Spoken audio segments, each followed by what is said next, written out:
Boa noite a todos.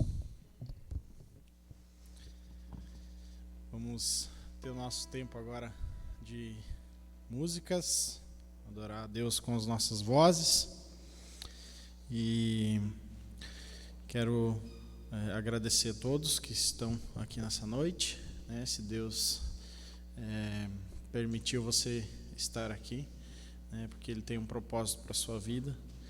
E dessa forma, louve o Senhor, cante, né? Exalte o nome do Senhor, porque é bom estar na casa de Deus, é bom estar aqui.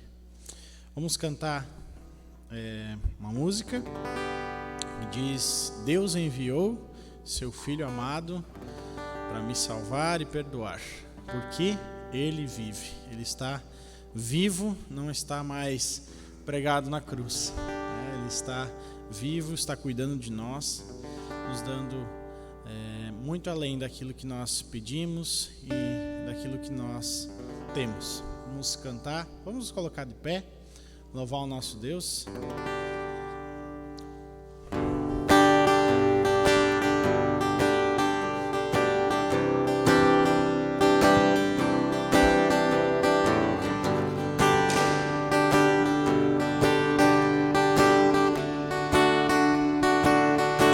Deus enviou seu Filho amado pra me salvar e perdoar. Na cruz morreu por meus pecados, mas ressurgiu.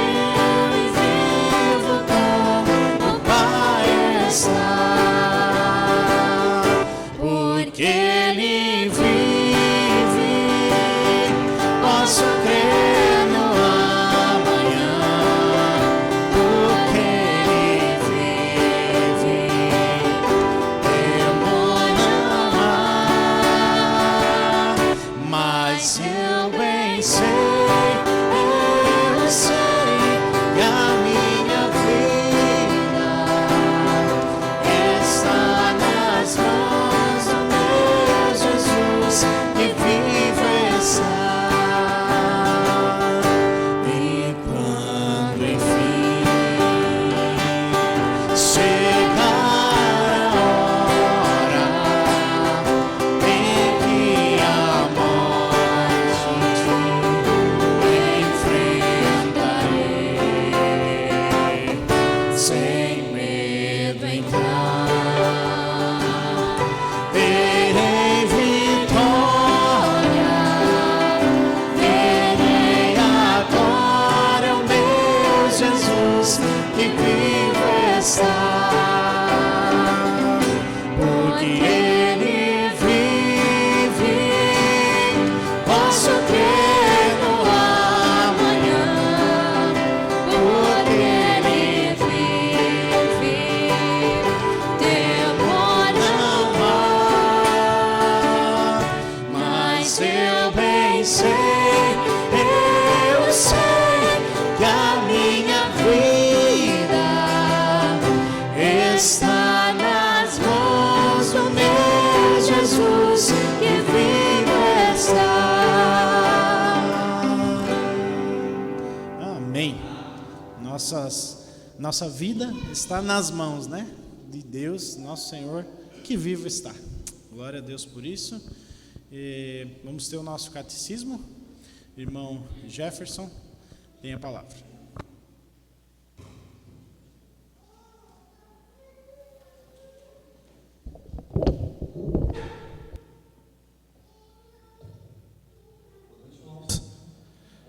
Temos a pergunta 36, nosso catecismo Nova Cidade, tá? A gente está seguindo ele.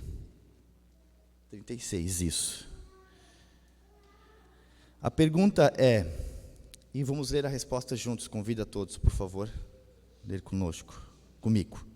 A pergunta 36 é, o que cremos a respeito do Espírito Santo? Lemos a resposta, que Ele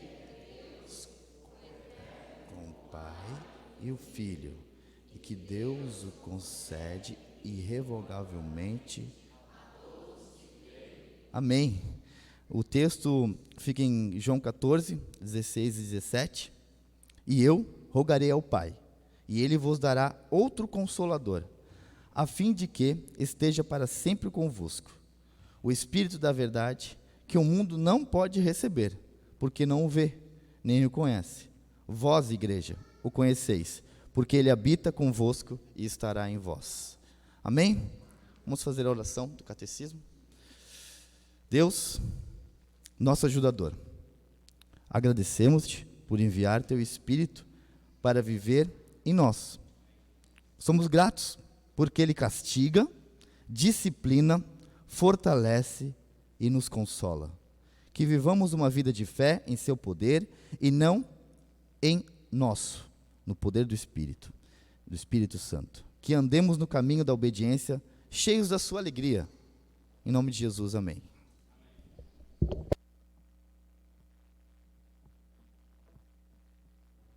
Amém. Obrigado, irmão Jefferson. Vamos continuar cantando, louvando ao nosso Deus. Grandioso és tu. Um hino. Então minha alma canta a ti, Senhor. Grandioso és tu.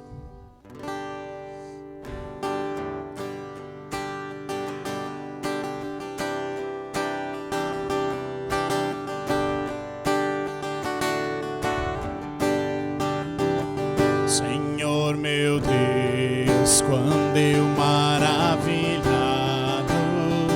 contemplo a tua imensa criação,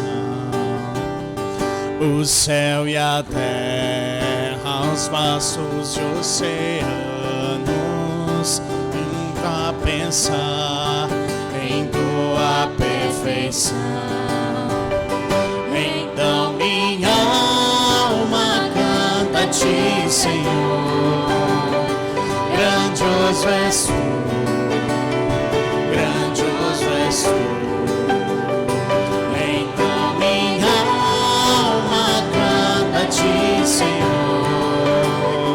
Grandioso és tu, grandioso és tu.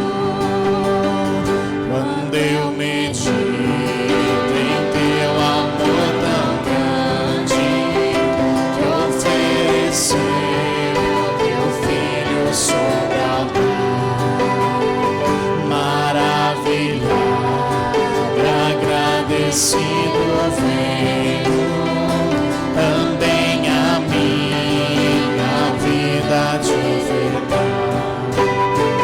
Então minha alma canta a ti, Senhor. Grandioso és tu, grandioso és tu.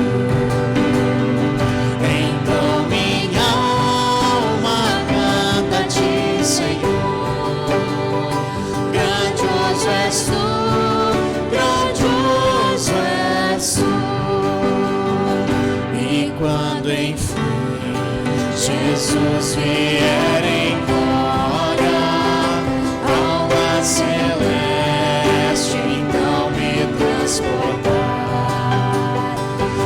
adorarei, prostrado e para sempre. Grandioso és tu, meu Deus, rei de cantar. Então minha alma canta a ti, Senhor. Grandioso és tu, grandioso és tu. Então minha alma canta a ti, Senhor. Grandioso és tu, grandioso és tu. Amém. Cantamos ao Senhor porque Ele é grandioso, né? Isaías 40, versículos 6 a 8, diz a palavra de Deus, está também sendo reproduzido. Isaías 40, 6 a 8. Uma voz ordena, clame, e eu pergunto, o que clamarei? que toda a humanidade é como a relva, e toda a sua glória como a flor da relva. A relva murcha e cai a sua flor quando o vento do Senhor sopra sobre elas. O povo não passa de relva. A relva murcha e as flores caem, mas a palavra do nosso Deus permanece eternamente. Eu fui pesquisar o que é relva. Eu tinha uma ideia do que seria a relva, mas eu fui pesquisar o que é relva para mim entender esse exemplo. E em algumas pesquisas diz que relva é uma grama, um tipo de grama, onde que nascem algumas flores. E esse versículo, ele diz que quando vem o sopro do vento de Deus, a grama e o núcleo, né, que seria a flor, né, ele murcha. A relva murcha, a planta cai, né, tudo seca.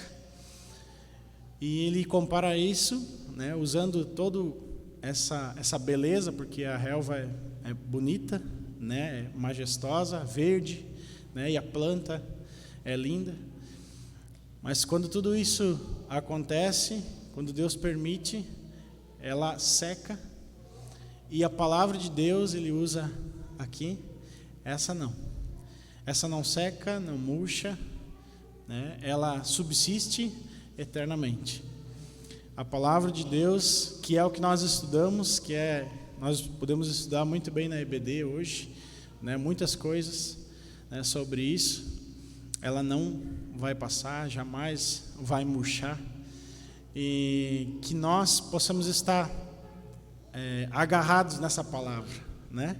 Que nós possamos estar em Cristo Jesus, firmados nessa palavra, né? Porque ela jamais vai passar. E nós podemos glorificar o nosso Deus, né? E vamos agora cantar uma música que diz: perdão e graça.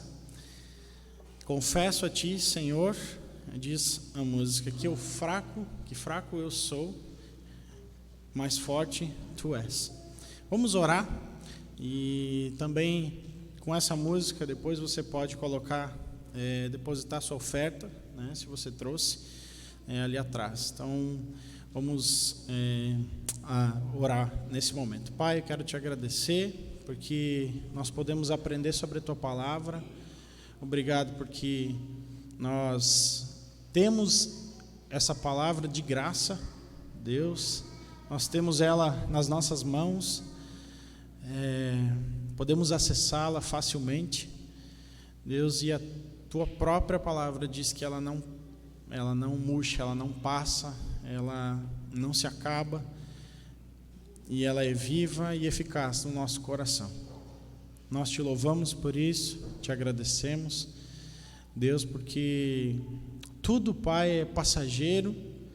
Deus, as coisas, as plantas, os bens materiais, Deus, tudo é passageiro, tudo passa, tudo murcha, um dia acaba, Deus, mas o teu amor e a tua palavra, Deus, jamais vão passar. O teu amor por nós. E com esse espírito, Deus, nós queremos agora lembrar de quão pecadores nós somos.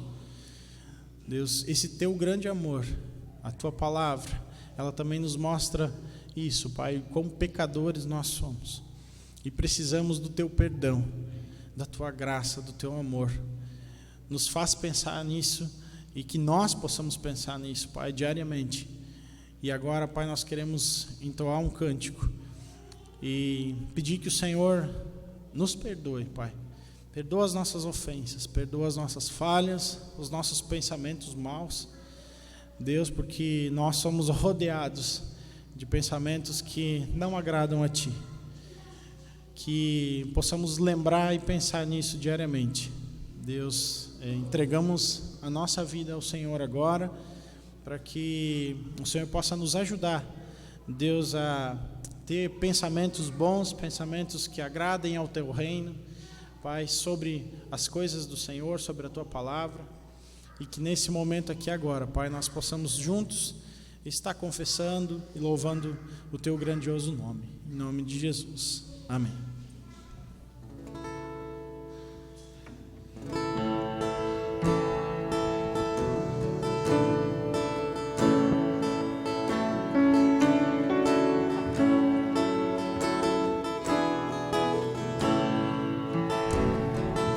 Confesso a Ti, Senhor, que fraco eu sou, tão fraco eu sou, mas forte Tu és. Eu venho a Ti, Senhor, sem nada pra dar, só quero pedir, vem, ajuda-me, ó Deus.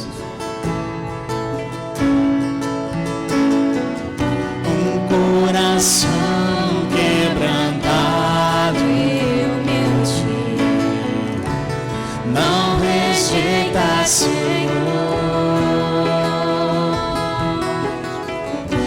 Encenda-me Tua graça e deixe Teu amor fluir, por misericórdia nós clamamos. Vai chover perdão e graça sobre mim, perdão e graça, e lava-me, Senhor, pois hoje eu preciso do Teu amor. Vai chover perdão e graça sobre mim, perdão e graça, e lava-me, Senhor, pois hoje eu preciso do Teu amor.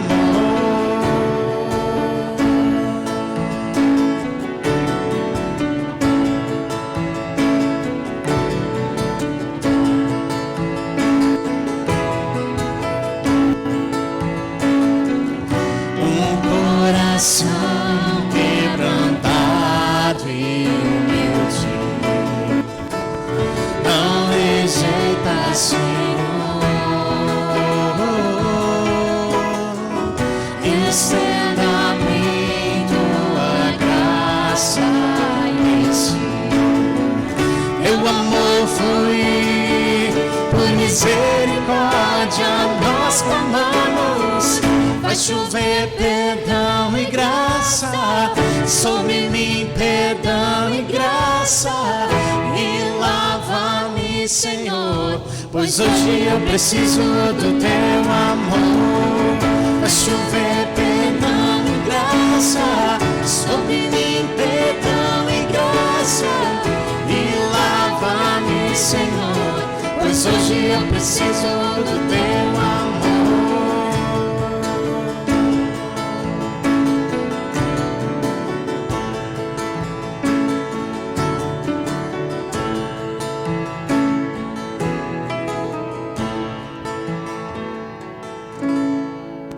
Amém. Glória a Deus, porque nós precisamos do perdão do nosso Deus todos os dias e cantamos isso, né? Precisamos que Deus nos perdoe as nossas falhas, nossas ofensas. E também o último cântico agora, vamos cantar Poderoso, Seu amor nos alcançou. Ele é poderoso porque nos livrou, nos salvou. E vamos cantar a esse Deus que é todo poderoso.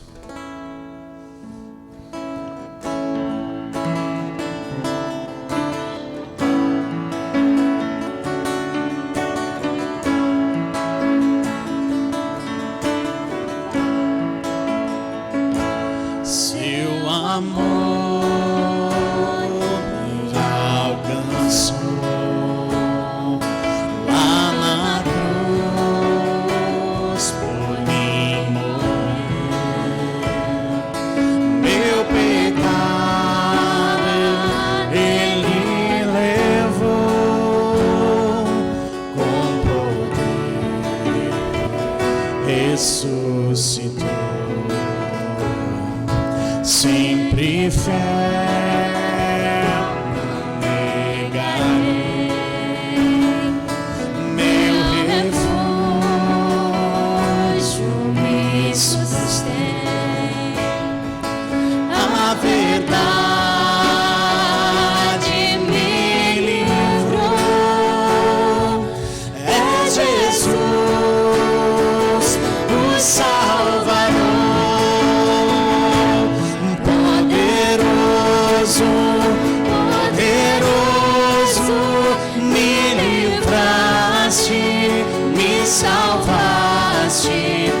Está escrito, tens vencido, Cristo, tu és o Senhor.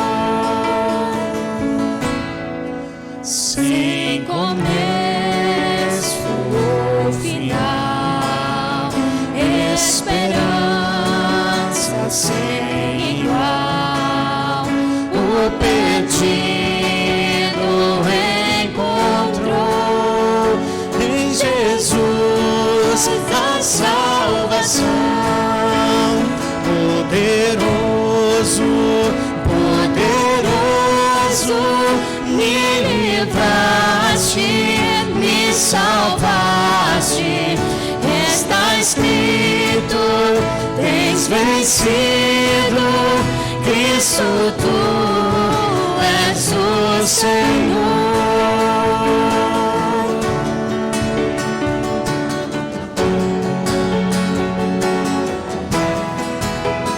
O teu nome é exaltado, seja exaltado, seja exaltado.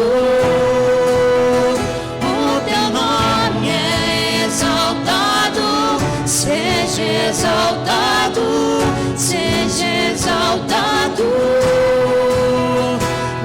Poderoso, poderoso, me livraste, me salvaste.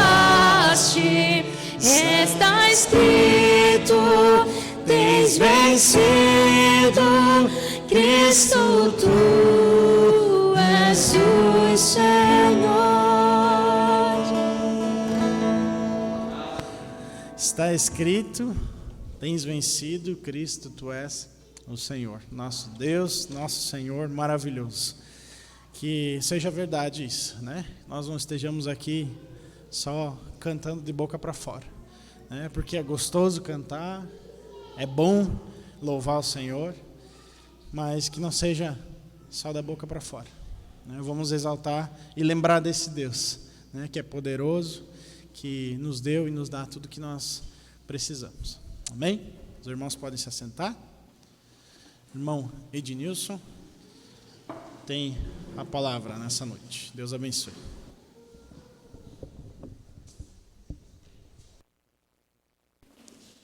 Boa noite.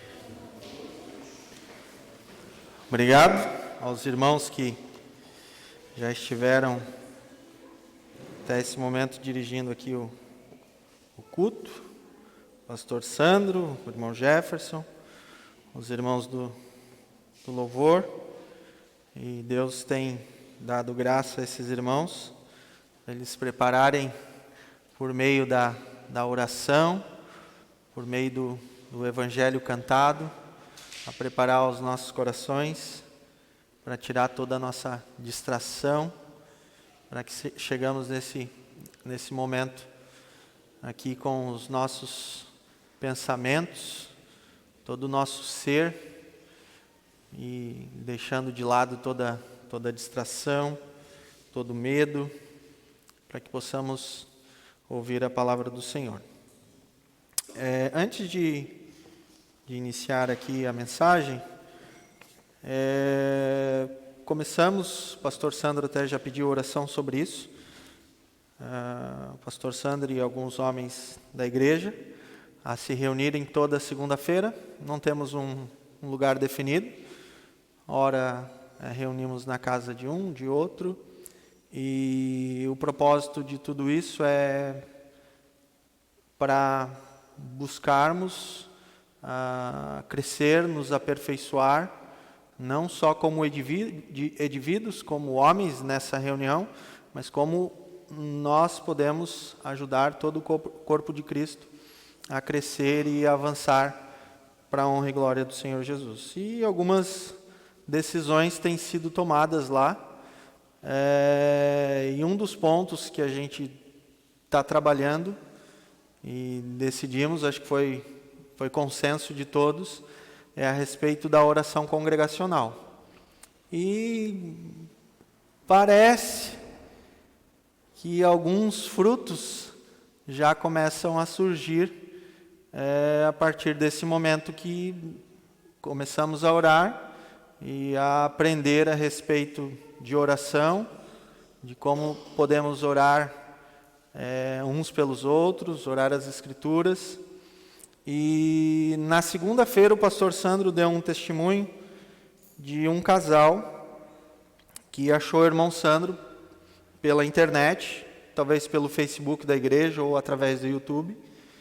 E lá tem o telefone do pastor Sandro. E essa pessoa, que é o Marcos Marinho, e o nome da esposa dele é Luana Paz, pedindo oração para o pastor Sandro em uma luta que eles estão enfrentando pelo bebê deles, o Levi, que ainda está no ventre da mãe. Ainda está na barriga dela, ele coloca assim. E ele gostaria da ajuda da igreja, né, nessa luta pela vida do Levi, que ele corre risco de vida, então ele pede oração para a igreja. E a gente chegou à conclusão de que Deus vai mandar uma demanda para alguém, se alguém está apto ou está trabalhando em função daquilo que é em prol do reino de Deus.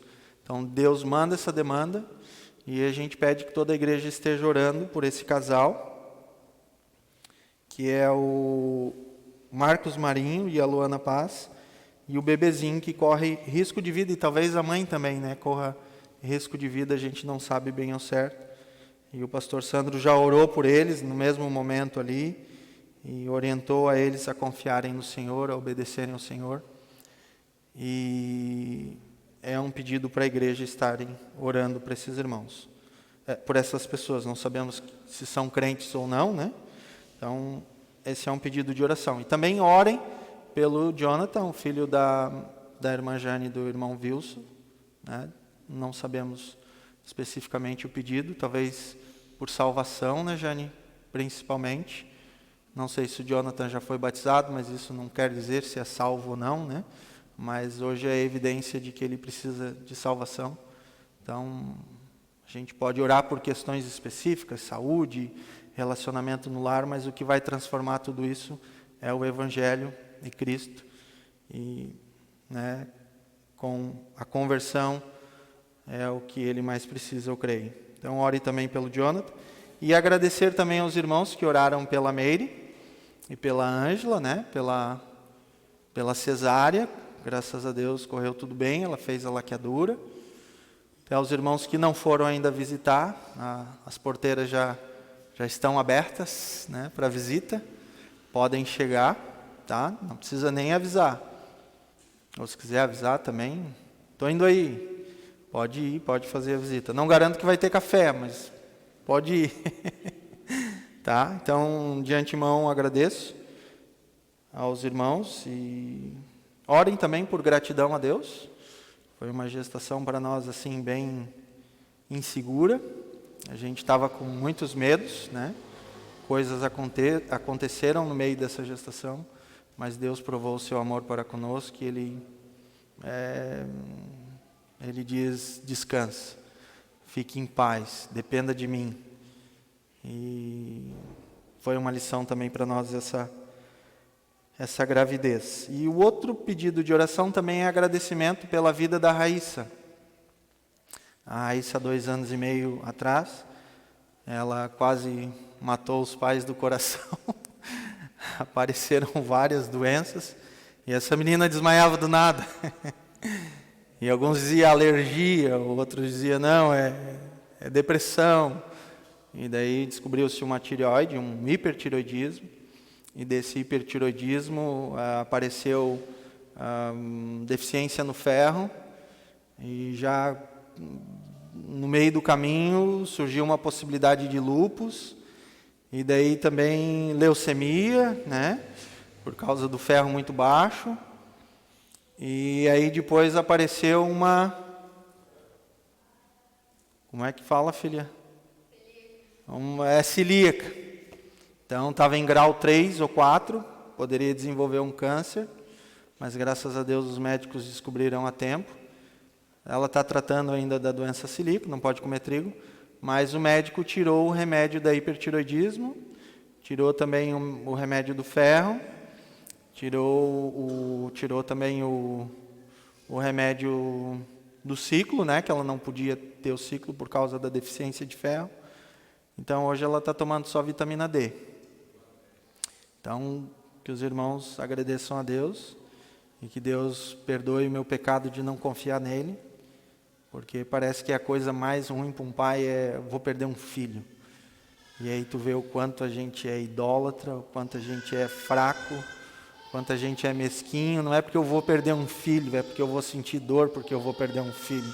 E eu não quero sentir dor. Mas eu tenho entendido que os filhos são do Senhor. O Senhor nos incube esses filhos, né, para criarmos eles nos caminhos do Senhor. Então, eu confesso que eu pequei muito nesses últimos 2 anos por não confiar no Senhor. E o Senhor diz: eu vou te dar mais um filho para tu confiar em mim. Não que Deus precisasse fazer isso, mas é que eu preciso. Eu não confio no Senhor 100% e Ele me cerca de bondade, me cerca de amor e dependa de mim, me sirva, faça a minha vontade. Então Deus trabalha de tal forma e só agradecer. Então pedir para que o pastor Sandro ore por esses pedidos, né, e agradeça a Deus pela bondade dele e também por esse casal e o Jonathan. Querido Deus, eterno Pai, o Senhor é Deus. O Senhor faz o que o Senhor quer. Mas o Senhor é um Deus de amor. E o Senhor demonstra o seu amor para conosco, pelo fato de ter mandado Cristo por nós, sendo nós pecadores. E em Cristo, Pai, temos nossos pecados perdoados.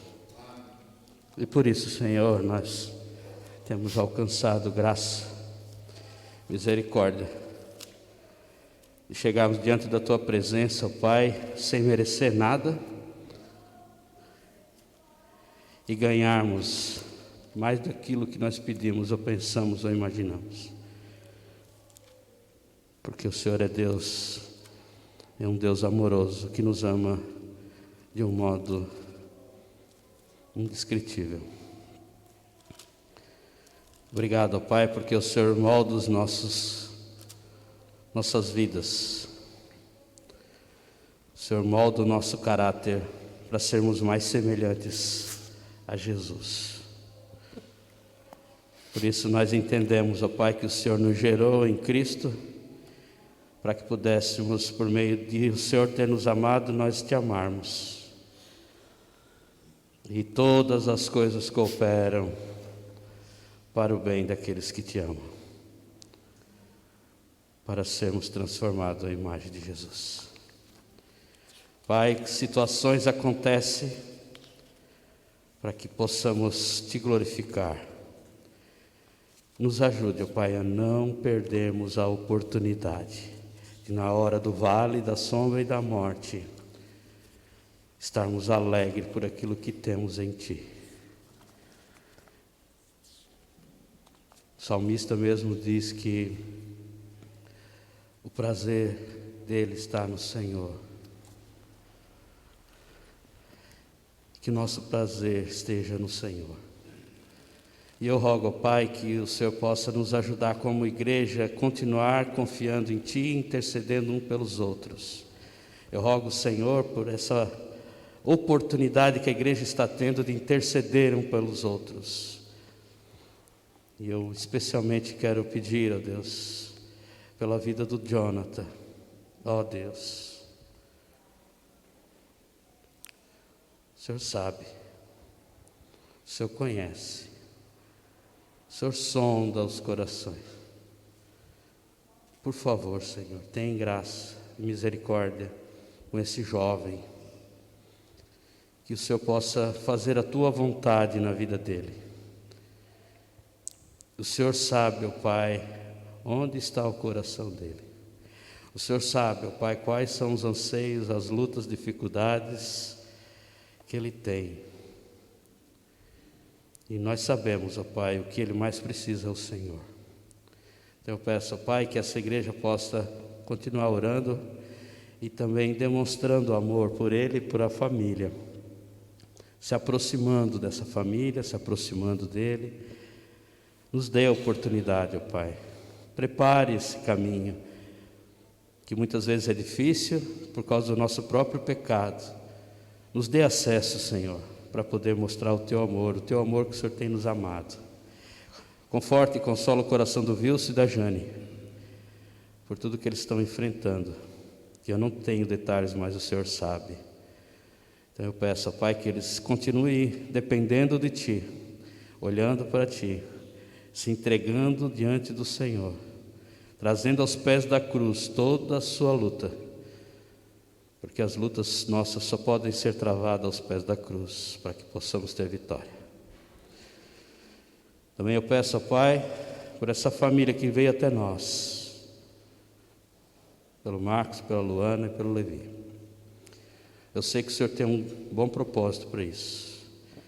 Eu peço, ó Pai, que o Senhor interceda. Eu tenho orado já, mas continuo orando, ó Pai, e peço que a igreja esteja aqui comigo orando agora mesmo, para que o Senhor seja glorificado no meio dessa dificuldade, dessa provação, que eles possam encontrar, ó Deus, o conhecimento ainda maior do Senhor, possam ver o Teu poder, a Tua graça, a Tua misericórdia em tudo isso, Pai. Mas também rogamos pela saúde do Levi, pela saúde da Luana, que eles possam, ó Pai, ser conduzidos em saúde, ó Pai, que essa gestação possa acontecer, se for da Tua vontade, essa criança possa nascer e possa Te glorificar e ser um servo Teu. Eu peço, ó Pai, que em tudo o Senhor esteja com eles. Rogamos ao Senhor, muitas vezes não sabemos como pedir, mas queremos colocar diante do Senhor. Então eu peço, ó Pai, nos ajude a ver o valor e a importância de orarmos. O Senhor tem chamado essa igreja para orar. Então eu peço, nos dê, ó Pai, a visão para isso. Também quero agradecer a Deus pela vida do irmão Ednilson, da Meire, da Raíssa, do Isaac e da Ângela. Obrigado por tudo que o Senhor tem feito. O Senhor tem forjado o caráter deles. Eu não tenho dúvida, Pai, que o Senhor quer transformá-los para usá-los, como já tem usado. Obrigado porque eles têm reconhecido, ó Pai, que o Senhor é Deus e que o Senhor os tem chamado e que eles têm se rendido diante do Senhor e agora estão reconhecendo os Teus feitos e Te glorificando. Pai, que isso realmente seja um testemunho para nós, que esse testemunho que estamos vendo seja relevante para nós, melhor colocando, para que a gente possa Te glorificar vendo o Teu poder em agir no meio das provas. Edmilson tem passado por luta junto com a sua família, a perda da mãe, a saúde da Raíssa, outras coisas que o Senhor sabe que as demandas acontecem, a luta que ele tem, o Senhor conhece, no mais íntimo, mas em todas elas o Senhor tem andado com ele e com essa família, e por isso nós estamos aqui agora agradecendo ao Senhor, como igreja, reconhecendo, ó Pai, que o Senhor é bom, e o Senhor opera em nós, faz em nós, tanto o seu querer como o efetuar segundo a Tua boa vontade. E quando nós estamos, ó Pai, cedendo ao Senhor, sendo transformado à imagem do Senhor, sendo transformado pela renovação do nosso entendimento, então nós vamos ter a oportunidade de experimentar com boa, perfeita e agradável a vontade do Senhor. Nós oramos isso, Pai, no nome de Jesus. Amém. Amém. Obrigado, pastor. A nossa sessão hoje da mensagem está lá em 1 Timóteo, capítulo 4, versículo 11, até o capítulo 5, verso 2. Que já vimos até aqui, vimos a introdução na primeira mensagem, né? Onde Cristo e Deus Pai nos expendem graça, misericórdia e salvação. Vimos as advertências contra falsos mestres da lei, onde Paulo deixa Timóteo em Éfeso para ordenar certas coisas. Vimos também a graça de Deus concedida a Paulo, instruções acerca do culto público.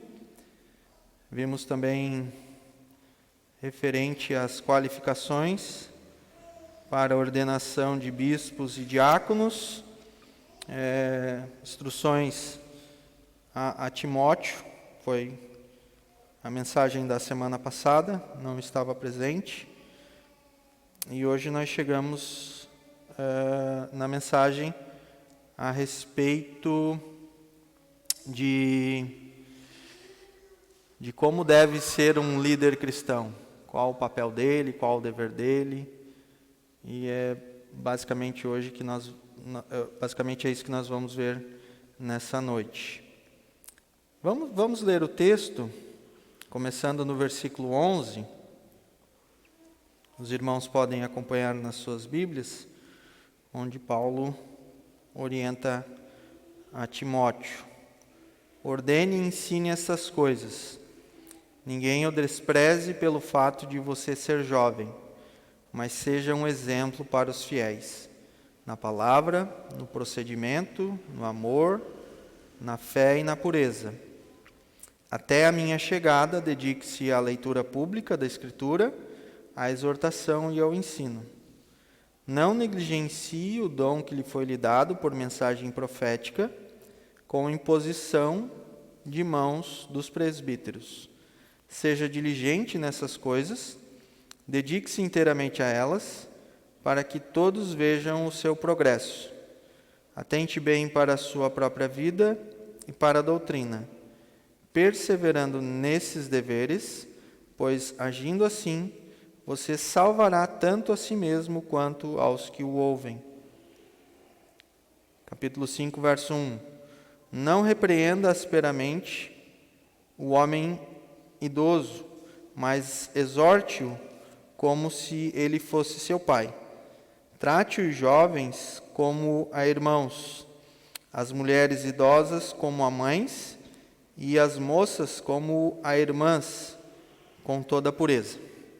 Vamos orar. Senhor Deus e Pai, confesso que sou fraco, conforme nós cantamos, e venho a Ti pedir perdão e graça sobre nós, sobre mim, pedir capacitação do Senhor, tanto para a exposição da palavra, quanto para o entendimento intelectual dela, quanto prático, o que o Senhor requer de nós como igreja. E também te peço, ó Pai, que o Senhor use essa igreja para a salvação de almas, para a nossa salvação, para que possamos, ó Pai, perseverar no conhecimento do Senhor, na prática daquilo que o Senhor pede para nós nas Escrituras, e que outros, ó Pai, possam ver o amor que temos pelo Senhor e o amor que temos para com os outros, e para que com isso eles vejam que somos discípulos do Senhor e que eles também possam, Pai, ser salvos pela mensagem pregada e pelo nosso testemunho vivo de que somos Teus filhos. Nos ajuda nessa noite, nos encoraja, nos transforma, nos exorta, nos edifica, e que possamos olhar para Jesus, que é o autor e consumador da nossa fé. Amém. Paulo com certeza era um homem imperfeito. Ele era um pecador, carecia da graça do Senhor, dependia da graça do Senhor, mas Paulo com certeza era um imitador de Cristo e ele tinha todo o cuidado quanto ao exemplo que ele mesmo dava. E a gente vê isso nas cartas pastorais, né? Vê isso em Atos, vê isso em 1 Coríntios, Filipenses, enfim. Então, Paulo ele tinha esse cuidado quanto ao exemplo que ele dava dele mesmo. E ele também era ousado, ele se sentia à vontade, convidando seus ouvintes e leitores a imitá-lo como um bom imitador de Cristo. E nessa sessão do capítulo 4 capítulo 4, verso 11 até o 5:2, Paulo orienta Timóteo sobre algumas práticas a respeito do culto público e como Timóteo deveria imitar a Paulo, sendo um exemplo de devoção a Deus e temor a Deus para os fiéis. E a base sólida que eu vejo aqui para o fato de que Paulo era um imitador de Cristo e que Timóteo também deveria ser um imitador de Cristo e de Paulo, é que a esperança desses dois irmãos estavam depositadas no Deus vivo. E Paulo não está pedindo algo a Timóteo, e Paulo não está colocando um peso, uma carga sobre Timóteo, da qual ele não possa carregar, da qual ele não possa suportar. Por quê? Porque tanto a esperança de Paulo quanto a esperança de Timóteo estavam no Deus vivo. E foi basicamente isso que nós vimos hoje na IBD. Nós temos tanto valor em Cristo, tanto crédito depositado em nossa conta por causa da justiça de Cristo, e a gente se perde, a gente não sabe quanto valor tem lá nessa conta e a gente vive uma vida miserável, podendo viver uma vida de gratidão a Deus, de obediência a Deus. Não que nós sejamos ou seremos perfeitos nessa vida. Então, a base sólida desses dois irmãos é que eles depositavam a sua confiança no Deus vivo.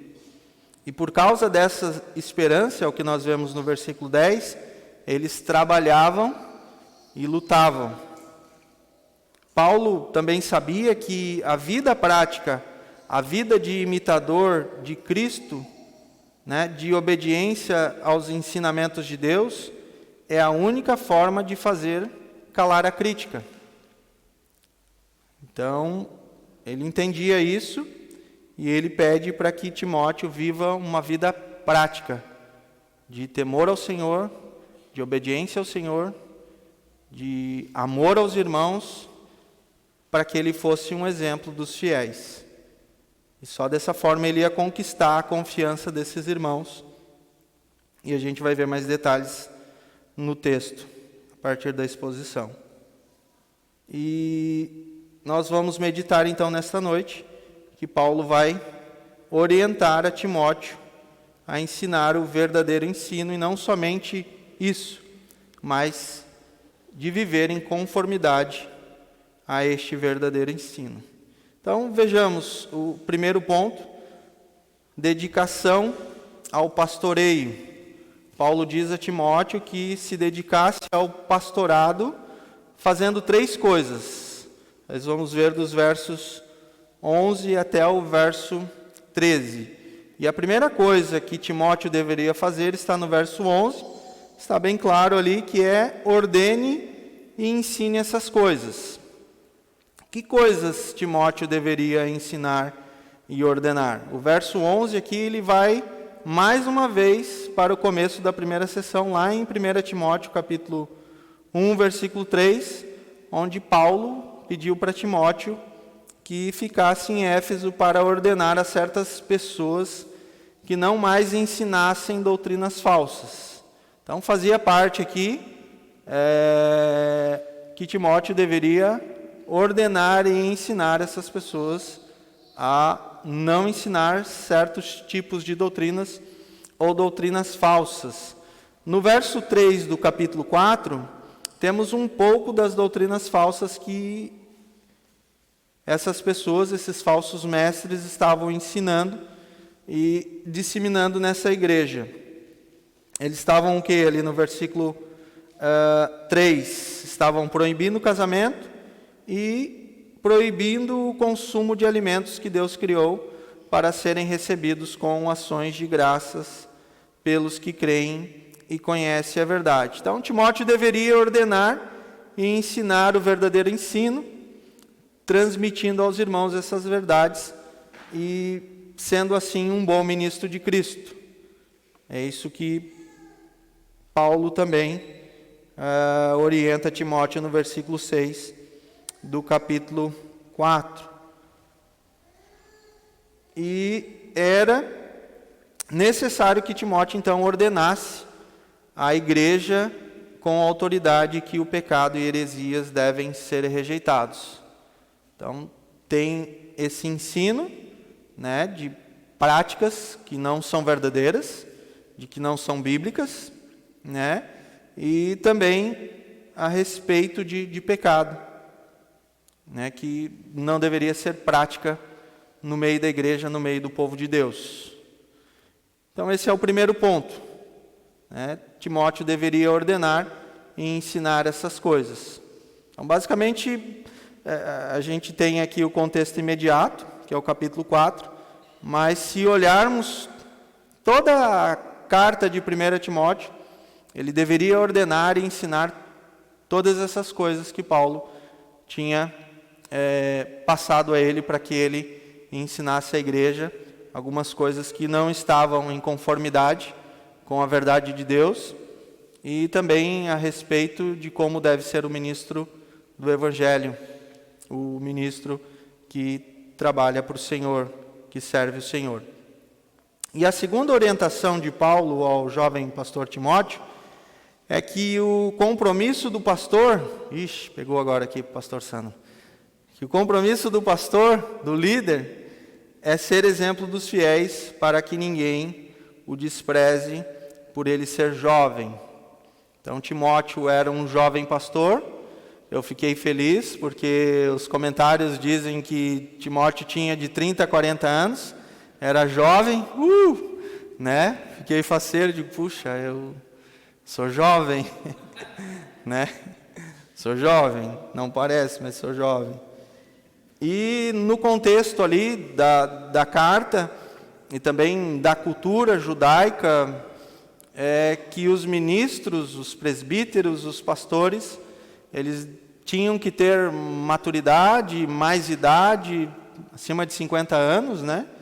Então, provavelmente, Timóteo era desprezado por ser um jovem pastor, e Paulo diz para que ele ensine e ordene essas coisas, e que ninguém desprezasse pelo fato de ele ser jovem, e que o compromisso dele era ser exemplo para esses irmãos. E aqui a gente precisa abrir um parênteses, que ele não está exigindo perfeição da parte de Timóteo, porque nem ele era perfeito. Mas ele está pedindo aqui para que Timóteo avance, para que Timóteo prossiga, para que Timóteo continue a carreira dele de santificação. E a gente vai ver também no decorrer da mensagem aqui. Então, basicamente, esse é o segundo ponto, onde Paulo diz que Timóteo deve ser exemplo dos fiéis para que ninguém despreze por ele ser jovem. Está ali no versículo 12. O jovem pastor, Timóteo, não deveria ordenar e ensinar como um tirano, né? Também não deveria liderar pela força, mas o texto ali diz que ele deve liderar pelo exemplo. Ele deveria liderar pelo exemplo, sendo um que faz com que os outros o sigam, não sendo um chefe que os obriga a agir. Todavia, Timóteo, ele deveria silenciar as críticas com sua conduta. Aqueles que duvidavam, que questionavam a vocação de Timóteo, ele deveria silenciar aquelas críticas com um bom testemunho de um bom ministro de Cristo. E os argumentos e as defesas verbais não podem silenciar a crítica. Então podemos ficar debatendo aqui, não, eu sou um ministro de Cristo, fui chamado pelo Senhor, né? Fui ordenado ao santo ministério, sou ungido do Senhor. Podemos ficar aqui a noite toda falando, mas o que vai silenciar a crítica é a conduta. Então os argumentos verbais e as defesas verbais não podem silenciar a crítica, a conduta sim. E quais deveriam ser então as características da conduta de Timóteo? Paulo dá aqui 5 características em que Timóteo deveria ser exemplo. Aqui a gente precisa, antes de entrar aqui nesses 5 pontos, dobrar o joelho e pedir graça para o Senhor. Senhor, me capacita. Se o Senhor nos dá essa missão por meio das Sagradas Escrituras, me capacita. E se o Senhor está dando, é porque o Senhor vai me dar condições para ter essas características em minha conduta. Então, Paulo dá aqui 5 características. A primeira característica, também está no versículo 12, é que Timóteo deveria ser fiel na palavra. O versículo continua dizendo que ele deveria ser fiel no procedimento, deveria ser fiel no amor, deveria ser fiel na fé e na pureza. Na palavra e no procedimento, isso quer dizer em palavras e ações. Essas duas coisas andam juntas. Tanto no que falava como no que fazia, quem confessa a Deus só com os lábios, negando com as obras, contribui para que o nome de Deus seja blasfemado. E nessas duas esferas de falar e fazer, ele tinha que ser modelo das principais virtudes cristãs. Então ele vai falar aqui, né, na palavra, né? Alguns entendem aqui que é na proclamação do Evangelho, outros entendem que é no cuidado com o falar, né? Ser manso, ser amoroso, ser paciente, não falar palavras torpes. E eu creio que vai mais de encontro com essa segunda interpretação de que ele deveria ser cuidadoso com as suas palavras e não ofender os irmãos. No amor, aqui a gente tem a mais elevada graça cristã, que se revela ao próximo e a toda a humanidade. Então, o amor é o distintivo cristão, é a marca do líder cristão, ou deve ser a marca do líder cristão, e é a evidência mais gritante, é a evidência mais eloquente de que esse líder cristão, ele é nascido de Deus e é um discípulo de Cristo. Podemos ter o conhecimento do mundo todo, mas 1 Coríntios já disse, se não tivermos amor, de nada valerá. E que amor é esse? É o amor de Deus, é o amor de Cristo, é o amor que Deus derrama por meio do seu Espírito Santo em nossos corações. Então essa é o distintivo de todo cristão, e mais ainda do líder cristão, que foi colocado diante da igreja por Deus, foi colocado pela igreja, foi vocacionado ao santo ministério. Então esse líder cristão, ele precisa dar o exemplo na palavra, no procedimento e no amor.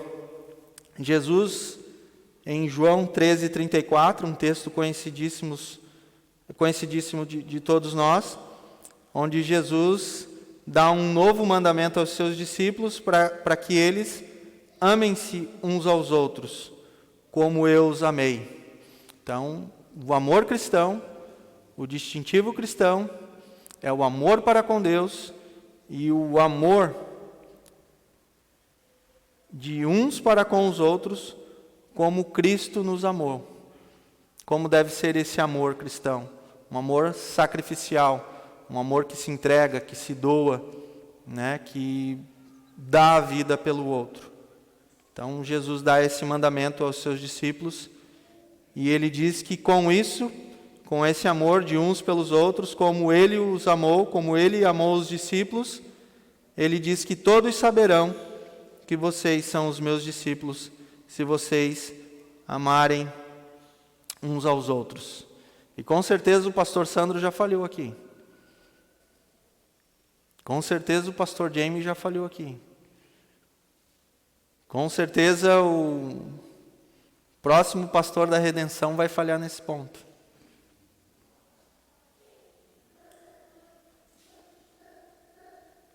Em síntese aqui, Paulo está pedindo a Timóteo, seja como Cristo. Seja igual a Cristo, seja um imitador de Cristo. Mas a gente vai ver que esse ponto aqui não é um ponto para desanimar. E não é um ponto que é impossível. Nós não amaremos uns aos outros completamente ou perfeitamente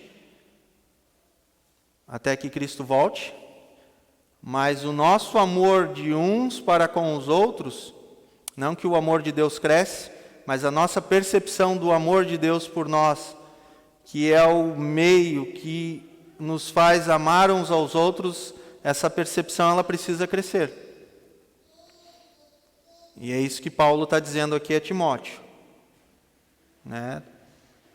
Esse amor que você tem pela igreja, que você tem pelos irmãos, ele precisa crescer. Ele precisa ser desenvolvido e você precisa ser conhecido por esse amor. E não pela tua juventude, não pelo teu conhecimento. Sim, pelo teu conhecimento, mas muito mais pela prática desse amor. Que também está junto com o conhecimento. Não dá para desassociar conhecimento de vida prática, né?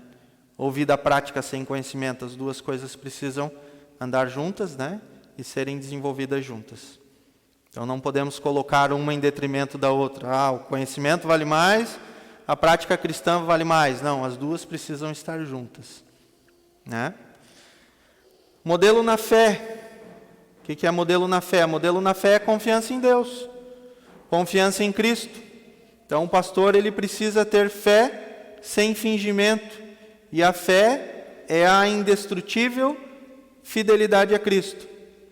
Quando confiamos em Deus, quando dependemos em Deus, quando colocamos a nossa confiança no Cristo ressurreto, no Deus eterno, não importa o que vai custar para nós, não importa as nossas circunstâncias, a nossa fidelidade a Cristo vai desafiar as circunstâncias, não porque nós somos fortes, nós somos fracos, nós dependemos do Senhor.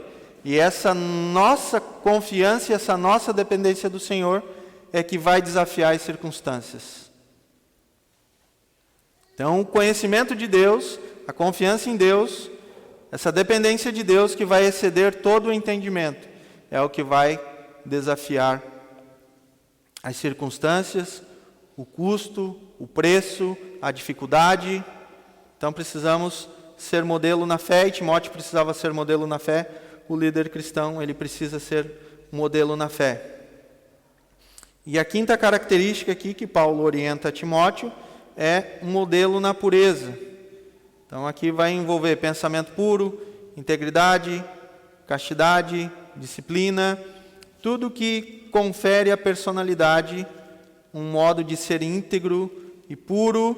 Em 5:2 nós vamos ver também, onde se trata do relacionamento de Timóteo, solteiro, era um jovem solteiro, de 30 a 40 anos, ele era solteiro, e ele deveria ser íntegro nesse relacionamento, no trato com as mulheres mais jovens. Então, o significado de pureza sexual está em primeiro plano aqui, quando ele está falando para Timóteo de pureza. Então, essas são as 5 características que Paulo orienta e desafia Timóteo para que ele desenvolva em seu ministério na comunidade da fé onde ele serve o Senhor.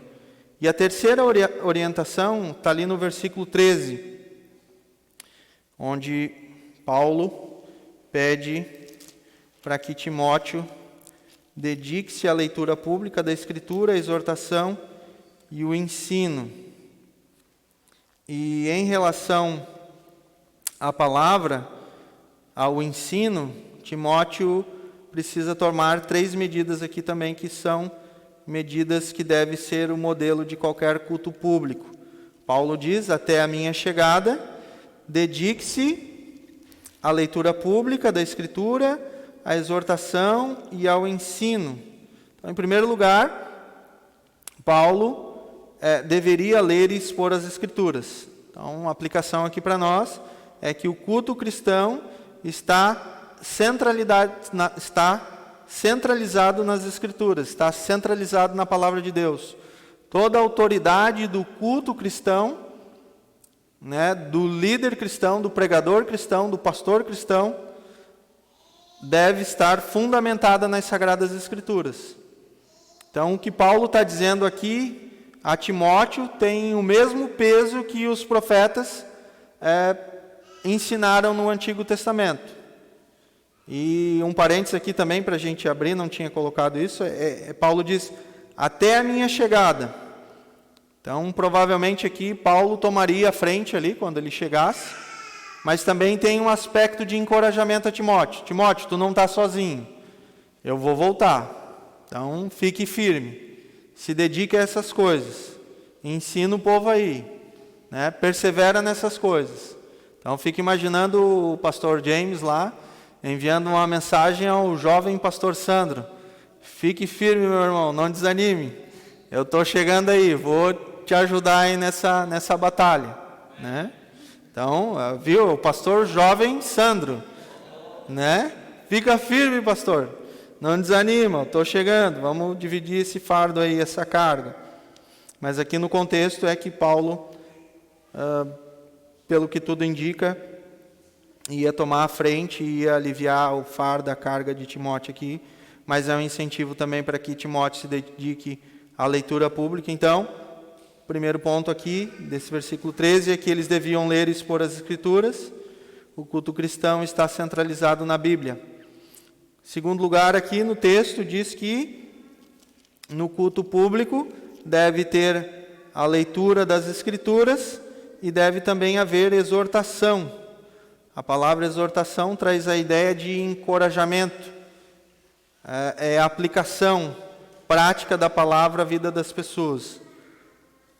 Quando a gente ouve a palavra, quando a gente escuta a palavra, quando a gente aprende da palavra, a pergunta é: o que vamos fazer em relação a isso? Que nós, como igreja local, Batista Bíblica Redenção, vamos fazer com essas verdades que estamos aprendendo aqui, Quais as verdades que estamos aprendendo aqui a respeito do líder cristão? É que ele deve ser modelo na palavra, ele deve ser modelo no procedimento, modelo no amor, na fé e na pureza. O que eu vou fazer com essas verdades? Qual vai ser o meu próximo passo? Como eu vou aplicar isso à minha vida? Então, é sobre isso que a gente precisa pensar quando há esse tipo de exortação. Terceiro, deve haver ensino. Então, além da leitura pública, além da exortação, deve haver ensino. Então, a Bíblia é um livro difícil. Então, a interpretação das Escrituras só nos é possível porque o Espírito comunica ao nosso espírito e traz luz para esse mistério que é a palavra de Deus, e é dessa forma, sendo explicada, tendo o ensino, que vamos aprender por meio da pregação, por meio do Espírito Santo. E em nenhuma igreja pode existir uma fé duradoura sem um pregador que ensine a palavra. Então, por isso que a gente tem essa troca aqui na IBD, É tão bom quando os irmãos, estão ali trocando ali e aprendendo, um afiando o outro com a palavra do Senhor. Quando o pastor sobe para pregar a palavra, né? Quando somos desafiados pela palavra. Então, nenhuma igreja vai existir uma fé duradoura sem um pregador que ensine. Então, essas medidas que Paulo pede para que Timóteo tome e se dedique até a chegada dele. E o outro ponto aqui, o segundo ponto que a gente vai ver, é a orientação para que Timóteo tenha cuidado de sua vida espiritual. Está ali nos versos 14 até o verso 16, onde nós lemos assim. Verso 14: Não negligencie o dom que lhe foi dado por mensagem profética com a imposição das mãos dos presbíteros. Seja diligente nessas coisas. Dedique-se inteiramente a elas, para que todos vejam o seu progresso. Atente bem para a sua própria vida e para a doutrina. Persevere nesses deveres, pois agindo assim, você salvará tanto a si mesmo quanto aos que o ouvem.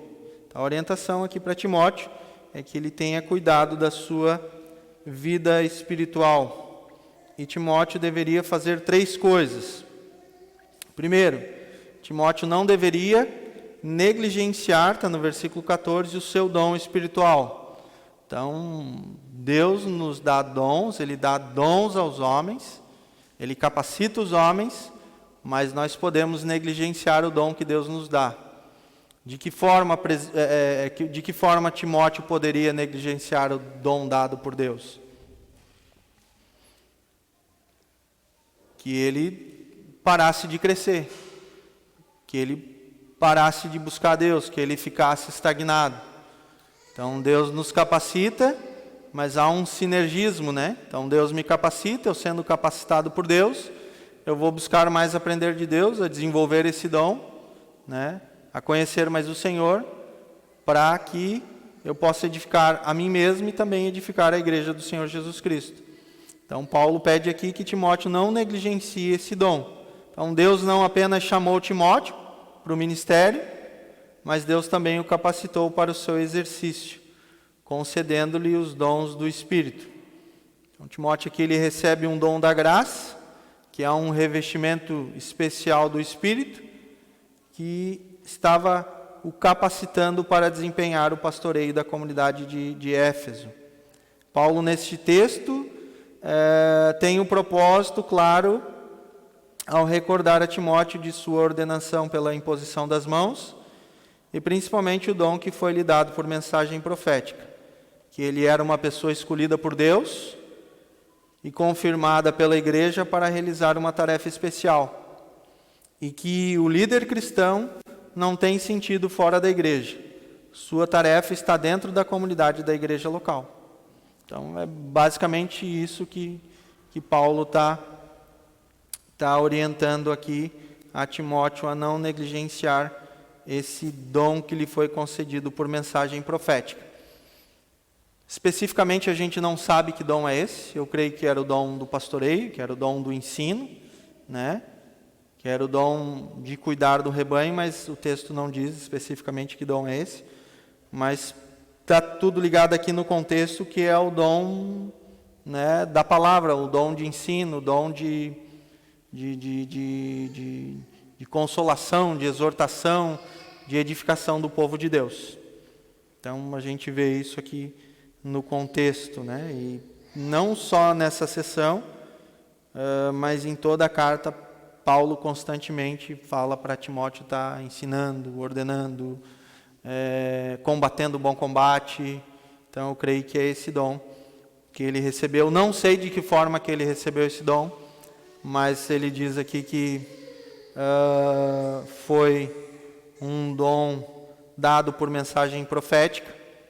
Provavelmente alguns autores acham que isso aconteceu em Listra, Atos 16, onde ele recebeu essa mensagem profética, onde Deus capacita alguém para proferir algo. Não foi só uma pessoa, mas aqui ele diz que foi mensagem por mensagem profética e com imposição de mãos de presbíteros. Talvez não foi só uma pessoa, não sei em que contexto foi isso, provavelmente ali Atos 16, mas Timóteo é confirmado por meio dessa mensagem profética e também é endossado pela igreja de que ele era um menino que conhecia as Sagradas Letras, né? Que foi ensinado pela sua avó e pela sua mãe. Então, desde a sua meninice, e também Paulo, né? Era um filho na fé de Paulo. Paulo também provavelmente era alguém que estava lá com Timóteo, impondo as mãos sobre ele e dedicando esse irmão, esse presbítero, esse pastor ao santo ministério. E tanto Timóteo como os líderes cristãos hoje precisam desenvolver o dom dado por Deus para esse santo ministério e precisam cultivar e exercitar seus dons e devem também serem ajudados nesse sentido por outras pessoas. Então aqui fica a aplicação, né, para aqueles que são pastores, aqueles que querem ser pastor, de que a vocação ou o desenvolvimento do dom para o santo ministério não acaba na ordenação, é o começo. Então, é uma vida contínua de aprendizado, de estar aos pés do Senhor, exercitando esse dom, pedindo ajuda do Senhor, se relacionando com o Senhor, aprendendo do Senhor, leitura pública, né? E ajuda também de outros irmãos, de outros pastores. A gente tem aí seminários, enfim, que ajudam na capacitação do pastor e no desenvolvimento do pastor. E a igreja também precisa se envolver nessa capacitação do pastor ou dos pastores, né? Se possível for investir dinheiro, né, para um seminário, para uma graduação, para algum curso, para que esse líder ele vá lá, aprenda, conheça mais do Senhor, aprenda mais do Senhor. Não que a gente está terceirizando o nosso conhecimento, mas ele é o líder, é a forma que Deus tem dado para o crescimento, para a edificação da sua igreja, né? Então a gente precisa ajudar também nessas questões. Provavelmente irmãos têm demandas nesse sentido, onde pagam seminários, né, e querem conhecer mais o Senhor. E também a responsabilidade da igreja, dos pastores, treinar esses irmãos, ele já tem feito um pouco disso, ensinar esses irmãos para que eles se tornem os pastores de amanhã, né? Então a gente precisa valorizar esse tipo de ensino, esses pastores que se dedicam e exercitam seus dons para eles mesmos crescerem e ajudarem outros a desenvolverem o chamado que tem do Senhor. E a segunda coisa que Timóteo deveria fazer aqui para o cuidado de sua vida espiritual é progredir em sua vida espiritual. Parece clichê aqui, mas o que ele precisa fazer? Ele precisa progredir. Então ele precisa exercitar esse dom. Ele precisa desenvolver esse dom. E Paulo diz a ele no versículo 15 que ele deve ser diligente nessas coisas. Deve dedicar-se inteiramente a elas para que todos vejam o seu progresso. Então Paulo prossegue agora abordando a necessidade de Timóteo ter dedicação e perseverança. Então um líder cristão ele precisa ter dedicação e perseverança. Ele precisa, como dizia o finado pastor Ricardo, continuando, não para. Então amanhã o pastor Sandro, não, amanhã é o pastor Diego. Segunda-feira já começa a estudar para a pregação de domingo que vem. E não para. E além de estudar para a pregação, ele tem uma vida devocional, que ele precisa cuidar disso também. Então, além da preparação para a pregação do Evangelho, para a pregação da Palavra do Senhor, ele tem a tarefa árdua de se relacionar com o Senhor, de ter um tempo devocional com o Senhor, de encaminhar a Thaís para os caminhos do Senhor. Então, o pastoreio, ele não acaba no domingo à noite. Ele continua já no domingo às 9 horas. Não é nem no outro dia. Porque ele tem que ser exemplo dos fiéis. Então, acabou o culto, o pastor tem que ser exemplo dos fiéis. Né? E ele precisa da capacitação do Senhor. Então, Timóteo precisava ter dedicação e perseverança. O texto também diz: seja diligente nessas coisas. Dedique-se inteiramente a elas. Dedique-se inteiramente a elas significa literalmente esteja nelas. Ou seja, totalmente tomado por elas, devotando-se a elas com todo o coração e alma. Então, o propósito de toda dedicação, dessa devoção toda, desse ser tomado por essas coisas, de ser diligente nessas coisas, de exercitar, de desenvolver o dom que Deus deu a esses líderes, tem o propósito de que os outros vejam o propósito ou o progresso desse líder cristão, no caso aqui que era Timóteo, que era jovem. Então as pessoas precisavam ver esse progresso, não para a honra e glória de Timóteo, como Timóteo está crescendo, né? Esse homem é um cara bom. Não é essa o fim aqui, mas é que eu creio que esses irmãos precisavam ver, né, o desenvolvimento de Timóteo, porque ele era jovem, mas muito mais que eles pudessem, junto com Timóteo, glorificar a Deus e serem desafiados por Timóteo, né, pelo bom exemplo de Timóteo que ele era e que ele deveria dar aos fiéis. E o que deve ficar visível aos nossos olhos, pensando em Igreja Redenção hoje, não é apenas o que os nossos líderes são. Então não olhe para o pastor Sandro e para o pastor James e diga: olha, ele é isso. Não olhe simplesmente para isso, mas olhe principalmente o que eles estão se tornando, que estão dando evidências de que estão crescendo na maturidade em Cristo. Então é isso que nós precisamos ver. O pastor Sandro começou aqui, então ele está avançando, ele já está progredindo nesse conhecimento espiritual. Ele está progredindo e crescendo na maturidade em Cristo.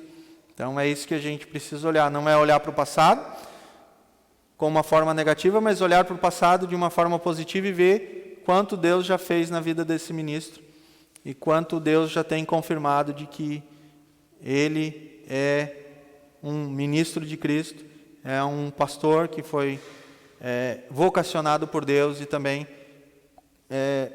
comissionado pela igreja, né? Recebeu essa não unção, mas foi-lhe dado essa autoridade, né? Confirmando aquilo que Deus já tinha dado a ele, que é essa vocação por meio da imposição de mãos dos presbíteros. Então é isso que a gente precisa focar. Quanto ou como ele tem se tornado e tem dado evidências de que ele está crescendo na maturidade em Cristo. Porque é fato. A gente é tendencioso a olhar as dificuldades, a olhar as falhas, mas a gente não tem o amor de Deus para olhar o quanto Deus tem dado a esses irmãos e capacitado esses irmãos e o quanto eles têm buscado e desenvolvido a crescer na maturidade do Senhor Jesus Cristo. Então a gente precisa, antes de olhar também, orar para que Deus nos capacite a dar um olhar de Cristo, um olhar puro, um olhar santo, um olhar com amor, um olhar com misericórdia.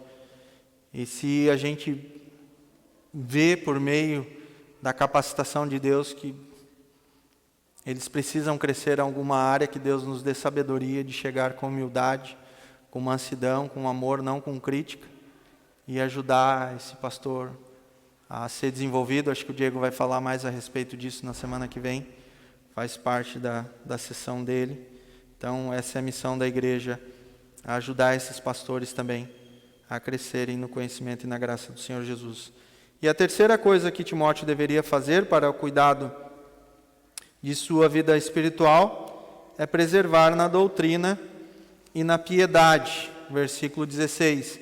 Atente bem para a sua vida e para a doutrina, perseverando nessas coisas, nesses deveres, pois agindo assim, você salvará tanto a si mesmo quanto aos que o ouvem. Então, Timóteo tem duas coisas que precisa se dedicar. A primeira é a sua vida, e a sua vida aqui literalmente está dizendo para si mesmo, para o seu próprio caráter, para a sua conduta. E eu trago aqui uma citação do Hernandes Dias Lopes, que eu acho interessante, é poético, mas é interessante. Ele diz, e é verdadeiro também, ele diz: não podemos separar a ortodoxia da piedade, a doutrina da vida e o credo da conduta. Não basta ser ortodoxo de cabeça e herege de coração. Primeiro Deus trabalha em nós e depois por meio de nós. Então, por isso que ele precisa cuidar da vida dele. Ele precisa ser diligente nessas coisas. Ele precisa ser exemplo dos fiéis. Ele precisa se dedicar à leitura pública das Escrituras, ao ensino, à exortação, né? Não negligenciar o dom que foi lhe dado por mensagem profética, né? E dedicar-se inteiramente a essas coisas. Mas, principalmente, ele deve atentar para a sua própria vida. Porque, às vezes, ele pode ter muito conhecimento intelectual e, como diz aqui o nosso pastor Hernandes, herege de conduta. Então, Deus primeiro vai trabalhar em nós, e é o cuidado que a gente tem lá no grupo onde a gente tem estudado, a gente decidiu isso, que a gente primeiro precisa trabalhar em nós. Se a gente quer ser bênção para a igreja, para ajudar os irmãos no crescimento e no conhecimento do Senhor Jesus, a gente tem que estar crescendo. Então, se a gente sentar lá e começar a olhar a dificuldade do irmão e o pecado do irmão, a gente não vai chegar a lugar nenhum. Então, a gente precisa cuidar de nós mesmos, do nosso caráter, da nossa conduta, e deixar que Deus trabalhe em nós primeiro, para que a gente possa ser canal de bênção na vida dos irmãos. E o maior exemplo dessa questão de pensar em si mesmo é o Senhor Jesus Cristo. Jesus não negligenciou o convívio pessoal com Deus a sós. Imagina! Às vezes a gente ouve pregadores falando: não, Jesus orava só para dar o exemplo. Não, mas como é que ele se retirava? Ah, não, era para dar o exemplo, ele não precisava. Né? Ele imagina 40 dias no deserto, orando, jejuando, para dar o exemplo. Quem é que jejua aqui 40 dias e 40 noites? Não, eles tinham uma conexão, eles tinham uma dependência um do outro, o pai do filho, o filho do pai, não sei se é dependência ou uma comunhão perfeita. O pastor James geralmente usa, eles tinham uma dança perfeita, né? Eles tinham uma harmonia perfeita ali, e Cristo, ele não negligencia o convívio pessoal com Deus a sós. Antes, no meio e depois de todo o serviço em favor dos outros, ele se retira também separado dos discípulos e ficava a sós com Deus, orando com o Pai. Então, nós precisamos cuidar de nós mesmos. A gente precisa apontar a nossa esposa para Cristo, precisa apontar os nossos filhos para Cristo. Mas se nós, aqui eu falo individualmente para esposas, para filhos, para pais, para mães, para pastores, se nós não tivermos o nosso tempo a sós com Deus, o que será de nós? Não há conhecimento no mundo que vai nos ajudar a agir corretamente ou viver corretamente diante de Deus, conforme a vontade de Deus. Então, Jesus, ele não negligencia esse convívio a sós com Deus. E quem se coloca atentamente diante de Deus, vê o que está... Quem se coloca atentamente diante de Deus, Deus que vê o que está oculto, essa pessoa que se coloca diante dele é capaz de vigiar também corretamente sobre a doutrina.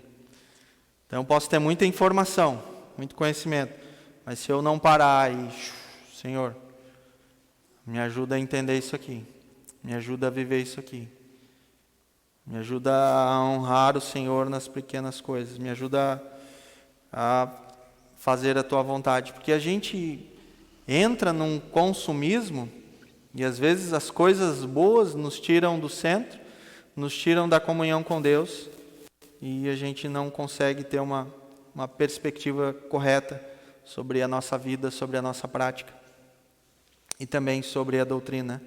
A gente acaba se atrapalhando e a gente precisa desse relacionamento com Deus. Precisamos nos dedicar em comunhão com o Senhor. E a segunda coisa é que eu pulei aqui, eu me animei para falar de Jesus. A segunda coisa é a doutrina, né? Que ensina a si mesmo e aos outros. Então, Timóteo não deveria ficar absorvido de tal modo a suprir a sua alma, a ponto de negligenciar o ministério que tem com a comunidade. Ele tem que ser equilibrado. Ele precisa dedicar-se com igual atenção e perseverança tanto a si mesmo quanto aos outros. Então, não pode se isolar completamente numa comunhão com Deus, mas essa comunhão com Deus deve fluir para fora, em relacionamento com os outros. Então, Jesus é o exemplo perfeito disso. E Paulo também, ele dá exemplo disso, que ele se faz de tudo para com todos e para que, se possível, ganhasse alguns. Então, ele tinha o tempo dele com Deus. Ele, antes do seu ministério, ele se prepara, fica anos estudando ali, e Deus o capacita e ele vai para fazer a obra do Senhor. Em último lugar, temos o dever pessoal do líder cristão. Versículos 1 e 2 do capítulo 5. Paulo diz a Timóteo, para que ele não repreenda asperamente o homem idoso, mas exorte-o como se ele fosse seu pai. Trate os jovens como irmãos, as mulheres idosas como a mães e as moças como a irmãs, com toda a pureza. Eu coloquei aqui que essa seção, esses 2 versículos, é o dever de repreender. Quem gosta de repreender, de exortar alguém aqui? Eu tenho prazer em exortar alguém, tenho prazer em repreender alguém, confrontar alguém. Eu amo isso. Então, sempre é muito difícil repreender ao outro e com afabilidade, né? E Timóteo, algumas vezes, corresponderia a uma tarefa duplamente difícil. Por que duplamente difícil? Uma de repreender e a outra de repreender uma pessoa mais velha que ele, né? Eu não gosto de repreender pessoas mais velhas, mas é o dever de repreender. Reprimenda ofende por natureza. Ninguém gosta de ser confrontado, mesmo que seja em amor. Se a pessoa está na prática do pecado e ela é confrontada, mesmo que em amor, de uma forma dócil, carinhosa, né, para o bem dela, essa reprimenda é ofensiva. E muito mais quando é uma pessoa mais idosa. O que esse Timóteo aí quer me repreendendo? Quem ele pensa que é? Eu já sou há 30 anos convertido, né? Nem saiu das fraldas ainda, esse rapazinho aí quer me corrigir. Olha o tanto de falha que ele tem, de pecado que ele tem. Então, muitas pessoas, falando aqui a respeito do dever de repreender, eu creio que muitas pessoas se teriam salvado de cair na aflição ou na desgraça se alguém lhes tivesse advertido ou repreendido a tempo. Quantas vezes será nós já não falhamos em exortar alguém e ter evitado que essa pessoa caísse no erro e na aflição, na desgraça? Vamos imaginar que se alguém tivesse chegado para você e falado que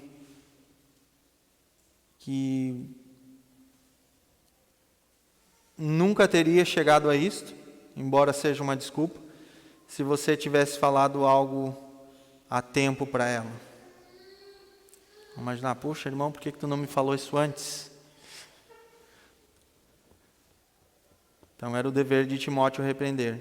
Então é um equívoco para nós, e é um equívoco evitar a palavra que se devia pronunciar.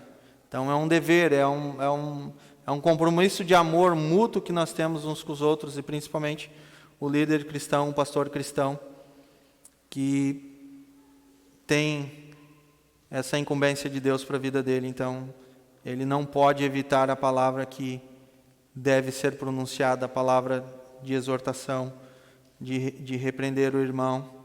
Então ele nunca deve repreender o irmão de uma forma irada, que rechaça e despreza. E essa forma de repreensão irada, que despreza, que machuca, elas raramente são efetivas, elas não têm efetividade. Pode ser que em algum momento tenha, e o mais provável é que essa repreensão irada, ela cause mais mal do que bem. Então tem esse aspecto, ela é mais ofensiva, ela é mais danosa do que benéfica. Então aqui no contexto de Timóteo sendo exemplo, ele de fato precisava entender que só a reprimenda que provém do amor é efetiva. Então, se alguma vez tivermos razão para repreender alguém, a gente deve fazer de tal maneira que possamos esclarecer o que fazemos e que não desejamos machucar ou ofender, mas sim porque somos obrigados por amor, porque queremos ajudar e não ferir. Então, às vezes, podemos nos irar, queremos agir, mas aí trocamos os pés pelas mãos e não vai ser benéfico. E esses 2 versículos aqui estabelecem o espírito que deveriam exibir as diferentes relações das distinções de idade da vida. Primeiro, devemos tratar as pessoas mais velhas com afeto e respeito. Deve-se tratar o homem mais velho como um pai e uma mulher mais velha como uma mãe. Então, o mundo antigo conhecia bem a diferença, ou a deferência e o respeito que se deviam às idades. Em segundo lugar, as relações para com o sexo exposto devem distinguir-se pela sua pureza. Deve existir uma fraternidade de mente, de coração, e entre o povo de Cristo, limpa de todo desejo e assegurada pela classe mais alta de um mútuo amor cristão um pelos outros. Então, resumidamente, a igreja local é corretamente chamada a família da igreja, na qual temos pais, mães, tios, tias, irmãos, irmãs, avós e crianças, e nesse contexto aqui há muita sabedoria prática para todos que são chamados a exercer uma atividade de liderança, especialmente os mais jovens, que é o caso de Timóteo, que estão sendo chamados a exercer uma responsabilidade acima da sua idade e se zelarem pelo exemplo que dão, tratando de uma forma bíblica, respeitosa, amorosa, uma forma como Cristo tratou as pessoas. Eles, pelo bom exemplo que dão, eles vão se tornar um modelo de como Cristo é. Então, eles não serão desprezados por sua juventude ou pela autoridade que Deus tem dado a eles em seu ministério, e o seu ministério será aceito com alegria e gratidão. E agora, voltando aqui no versículo 16, na parte B, para a gente concluir, onde diz assim: perseverando nesses deveres, pois agindo assim você salvará tanto a si mesmo quanto aos que os ouvem. Então, a salvação, sempre em todas as circunstâncias, ela se origina não em nós. Para ficar claro aqui, para tentar entender esse ponto aqui. Você salvará tanto a si mesmo quanto aos outros. Então a gente precisa entender que a salvação ela não se origina em nós, mas que ela procede da graça e da misericórdia de Deus Pai e de Cristo Jesus, o nosso Senhor e Salvador. Mas a realidade da nossa salvação tem que se demonstrar em boas obras de amor. E é nesse sentido que precisamos desenvolver a nossa salvação com temor e tremor. Somente aqueles, Mateus 24 vai falar a respeito disso, que perseveram até o fim é que serão salvos. A perseverança, a gente precisa entender que a perseverança ela não produz a salvação. Ela não produz a salvação. Mas ela é uma evidência definitiva de que somos salvos. Então eu preciso perseverar, eu preciso prosseguir, eu preciso continuar a caminhada cristã. E todas as instruções práticas nas cartas pastorais, todas as instruções práticas nessas cartas pastorais, têm por fundamento o alvo e a salvação que Deus deseja fazer chegar a todas as pessoas. Então esse é o alvo das instruções nas cartas pastorais. Qual é a instrução? A instrução é que o fundamento e o alvo é a salvação que Deus deseja fazer chegar a todas as pessoas. E Paulo é um exemplo disso. Paulo ele experimenta a redenção. Ele diz isso no versículo 15 do capítulo 1, que ele experimenta a redenção como exemplo para muitos. Onde ele diz que Cristo Jesus veio ao mundo para salvar os pecadores, dos quais ele era o principal. E o que cabe à igreja? Então Paulo ele se torna exemplo para muitos, porque ele era o principal dos pecadores, E ele foi salvo por Jesus Cristo. E o que cabe à igreja? A gente viu no capítulo 2. O que cabe à igreja? A igreja cabe interceder pela salvação de todos os homens. Então, estão conseguindo acompanhar aqui a evolução? Então, cabe à igreja o quê? A interceder pela salvação de todos os homens. 1 Timóteo 2, 1 e 4. O que mais cabe à igreja? A igreja cabe exaltar o amor redentor de Deus em Cristo como centro de seu culto e sua vida. 1 Timóteo 3,16. Não há dúvida de que é grande o mistério da piedade. Deus foi manifestado em corpo, justificado no Espírito, visto pelos anjos, pregado entre as nações, crido no mundo, recebido na glória. Então, essas duas cabem à igreja: interceder pela salvação e exaltar o amor redentivo de Deus em Cristo como centro do seu culto e de sua vida. E o que cabe aos servos, aos líderes, aos pregadores, aos pastores do Evangelho? O que cabe a eles? Cabe aos servos de Cristo que eles devem tornar eficaz essa salvação a si mesmo e para a igreja e todos quantos a ouvem. Então, no Novo Testamento, não poucas vezes a atribuição à salvação é dada à evangelização, uma vez que é através do Evangelho que é pregado que Deus salva os que creem. Então, nem Paulo, nem Timóteo, nem o pastor Sandro, nem qualquer outro irmão, nem qualquer outra irmã, nem qualquer outro evangelista tem o poder de dar nem salvar ninguém. Mas aqui trata-se de uma expressão de linguagem atribuindo aos evangelistas a tarefa de direcionar a salvação, que é o próprio Deus que efetua através do evangelho que eles proclamam. Qual é a principal missão da igreja aqui? É glorificar a Deus, né? Glorificar a Deus. O que mais? Glorificar a Deus, ser transformado à imagem de Cristo e a proclamação do evangelho a todas as nações. Então, como é que a gente glorifica a Deus? Fazendo a vontade dEle, honrando a Ele, obedecendo a Ele, orando pela salvação dos perdidos, exaltando o amor redentivo de Cristo e tornando eficaz a salvação, tanto para nós mesmos, perseverando nessas coisas, e a todos quanto o ouvem.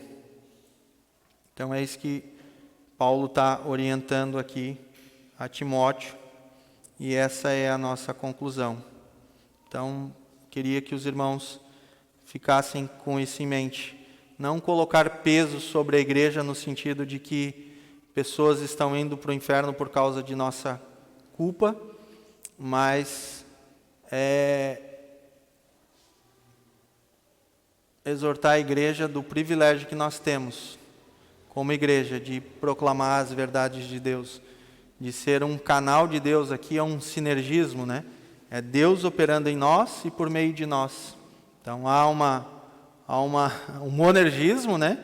Deus nos salvando, e um sinergismo, Deus trabalhando em nós e agindo por meio de nós, para que pessoas cheguem ao conhecimento da verdade. Que verdade, a gente viu isso, né? Que Deus é o Salvador de todos os homens e que Deus deseja que homens e mulheres sejam salvas e cheguem ao conhecimento dessa verdade. Vamos orar. Senhor nosso Deus, nosso Pai, nós te damos graça pela Tua palavra. Te peço que o Teu Santo Espírito capacite a cada irmão aqui nessa noite. Se eu não fui claro, que o Senhor nos ajude a entender a verdade, a viver essa verdade de um modo digno, para que venhamos a honrar o Senhor, a glorificar o Senhor, e para que pessoas possam ver o nosso bom procedimento, tanto dentro da igreja quanto fora, tanto quanto os fiéis, quanto os incrédulos, que possamos mutuamente nos exortar em amor e crescer em tudo, crescer em Cristo, que é o cabeça da igreja. É isso que nós te pedimos, em nome de Jesus. Amém.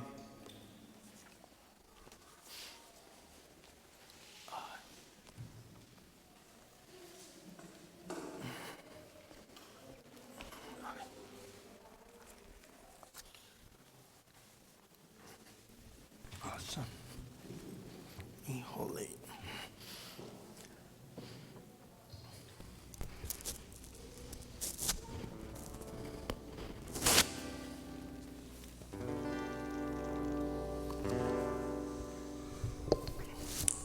Vamos cantar a última música.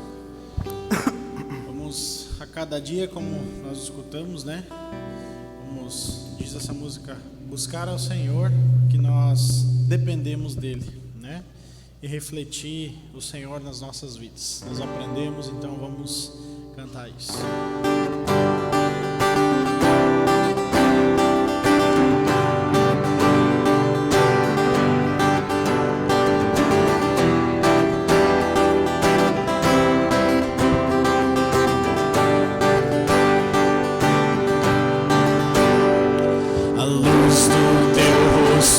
Resplandecendo sobre mim,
dia te buscar, de ti eu quero depender, te refletir em meu viver.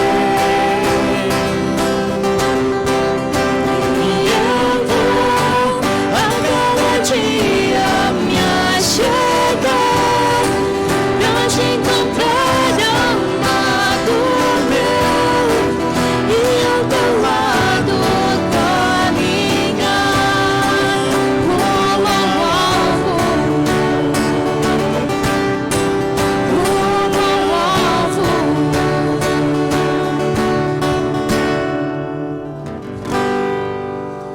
Amém. Nós possamos assim fazer, né? Caminhar rumo ao alvo, ao nosso Senhor Jesus Cristo. Amém? Antes de encerrar, irmãos, quero pedir que o irmão Diego, cadê o irmão Diego? E a irmã Thaís, venham aqui à frente. Nós queremos orar por vocês. Ela está lá em cima? Chama ela lá então. Que vocês venham até aqui à frente. Nós queremos orar pela vida de vocês.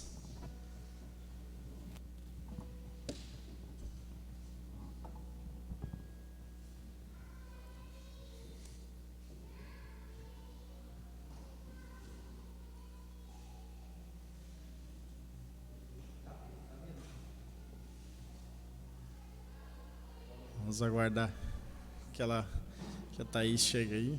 Vamos estar orando.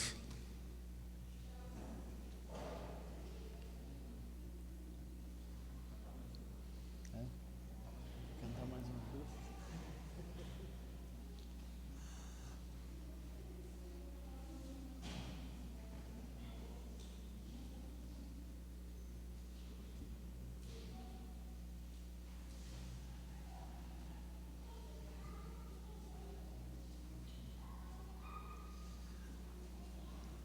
Bem, futura mamãe chegando aí.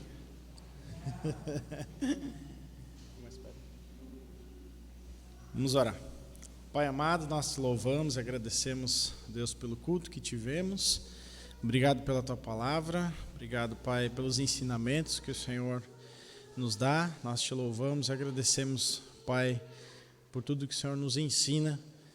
E nós podemos aprender, Pai, conforme aquilo que o Senhor quer. Nós te louvamos, te pedimos, Deus, pela vida dos nossos irmãos, Diego e a Thaís, que o Senhor esteja, Deus, abençoando a vida deles.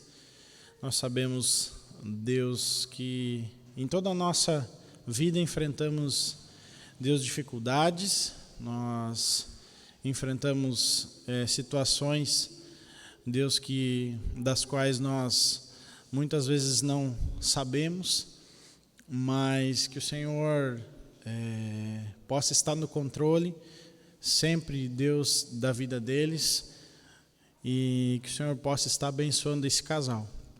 Nós te pedimos, Deus, pela Thaís, pela sua gestação, Deus, esse bebê que está vindo, que o Senhor abençoe, Deus, para que possa esse embrião, esse feto, Pai, possa ser perfeito, Deus, para que nada de errado ou nada de mal, Deus, aconteça nessa gravidez, para que essa criança que está vindo, Pai, possa alegrar, Deus, ao lar deles, mas mais que isso, Pai, ela possa te servir, ela possa ser um servo ou uma serva tua, Deus, temente ao Senhor, e para que ele possa ter o exemplo, Deus, do Diego e da Thaís, Deus, o mesmo exemplo que nós temos deles, Pai, que servem a Ti, buscam a Ti, independente da situação, da circunstância, Deus, e nós sabemos que quando isso acontece, o Senhor supre as nossas necessidades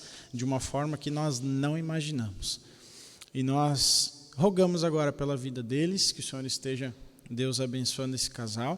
Nós louvamos ao Teu nome por poder fazer parte da vida deles e eles da igreja, e que o Senhor possa abençoar, Deus, e suprir as necessidades, como a nossa, Deus, como a de todos os irmãos aqui, Pai. Nós temos nossas necessidades, o Senhor conhece o nosso coração muito mais do que nós mesmos. Deus sabe de tudo que nós precisamos, Pai, e nos dá muito além, Pai, daquilo que nós precisamos. Nós não merecemos nada, Pai, o que nós merecemos é o inferno, Deus é nada, e o Senhor ainda assim, com a tua mão misericordiosa, move, Pai, todas as coisas para que nós tenhamos uma vida agradável, uma vida boa. Deus, nossos carros, nossa casa, nossas vestimentas, Pai, nossos prazeres, o Senhor nos dá além, Pai, daquilo que nós temos, aquilo que pedimos ao Senhor. Eu te peço, Deus, que o Senhor, assim como o Diego e a Thaís, abençoe todas as famílias dessa igreja, Pai. Por favor, que o Senhor venha, Deus, a estar conosco, Deus, nos dá, Deus, nosso alimento, a nossa vestimenta, Pai, diária, suprindo, Pai, as nossas necessidades. Nós sabemos das dificuldades que enfrentamos, mas sabemos, Pai, que além disso, nós temos um Deus maravilhoso, que faz tudo isso, que supre tudo isso para nós, Deus, e nós adoramos esse Deus, e louvamos o Teu nome aqui, Pai, sabendo que o Senhor vai suprir, Deus, estando nós depositando a nossa confiança no Senhor, vai suprir todas as nossas necessidades em Cristo Jesus. Abençoa essa semana e nos abençoa em nome do Teu Filho amado Jesus. Amém.